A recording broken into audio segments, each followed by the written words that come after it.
Hi, suspects. So Friday was my last day of work as a camp counselor for 3-year-olds at a Jewish Y. You see, I got this job on Craigslist, so I guess it was slightly better than a whole Craigslist killer situation.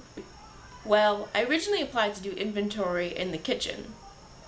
However, they decided to cut that position, but they told me I could apply to be a camp counselor. And I needed a summer job. So I went to the interview, and I told them I liked children. Shame. What shame? And so, before I'm allowed to interact with the creature, children, I need to go to the staff training.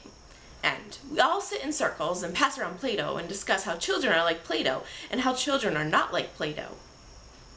Well, you probably shouldn't eat both of them.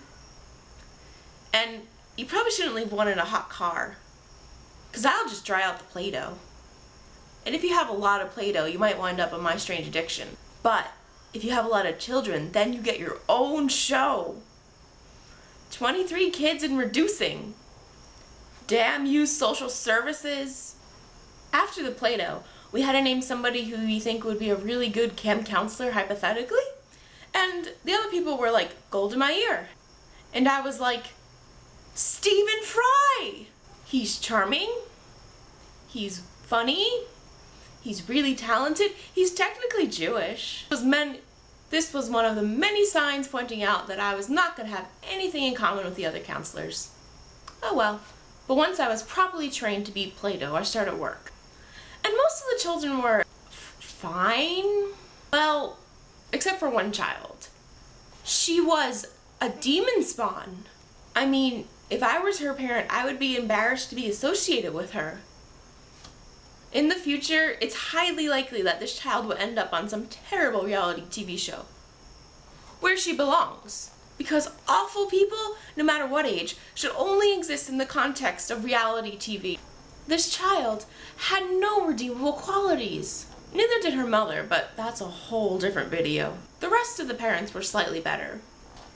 One time, a girl's father dropped her off, and he was wearing scrubs, so I thought, Jewish doctor, mazel tov to this girl's mother. I later found out that he was a dentist. Meh, close enough, the mazel tov stays. Now, I'm gonna break my rule about keeping the story and leaving the name, because another girl's father's name was Mark. So every time I saw him in the morning, I was tempted to just go, I did not hit her. I did not. Oh, hi, Mark. But I decided that there's a good chance that he never saw the room, and he would just think that his child's counselor had learning difficulties. Valid thought. And my co-counselors, they like to talk about dieting and boys. I cannot write a humorous book about those things because they are not the areas of my expertise. So I had no friends at work. What else is new? But this pity party wasn't so bad because during my breaks I read books. And the book, A Visit from the Goon Squad, was pretty good. Turns out it won the Pulitzer. So yes, it was a good book. When the mutant spawn, children, did something good, we gave them mitzvah notes, which was just a piece of paper with their good deed written on it.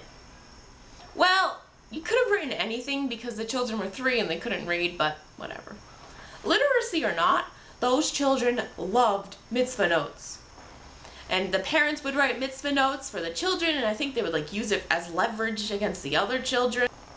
And when the kids were being bad, I just said, don't make me take your mitzvah note away. And that seemed to work. Also at work every day we had a theme. One day the theme was magnets. Fucking magnets, how do they work? No, I didn't sing that to the kids. Another day's theme was things that are sticky. And one day the theme was pirate or princess. And I thought of Michael Ian Black saying something like, that's not creative. What about a Somali pirate? Or a Jewish American princess? Yeah, I didn't tell that joke at work. But during the pirate day, I sang she shanties to the children. On a good ship Venus, by across you could have seen us. The figurehead was a whore in bed, sucking a dead man's penis. No, I didn't sing that to them. I sang the tamer. My son John's tall and thin, and he had a leg for every limb. Now he's got no legs at all, for he ran a race with a cannonball. But on most other days, they sang Dolly Parton to the things. Children. So if a kid went home singing, "In my Tennessee mountain home, life is as peaceful as a baby sigh. In my Tennessee mountain home, crickets sing in the fields nearby," then I was victorious. At the end of camp, I got a mitzvah certificate for always showing up early. Yes, I was a terrible counselor, and yes, the children hated me, but in the name of Jarvis Cocker, I was there. Show. Near the end of camp, all the children had to put on a show. The only thing I hate more than children is children on stage. And during the show, we had to do the arm motion dance moves along with the children. I felt like one of the parents on the show Toddlers and Tiaras.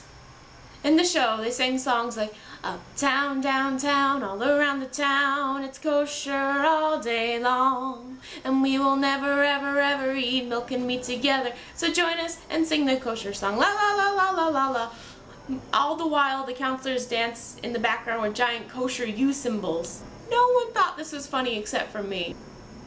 I did learn some things at camp, like how to count to 6 in Hebrew. Ahat, Shtayim, Shalosh, Arbat, Hamesh, Shesh.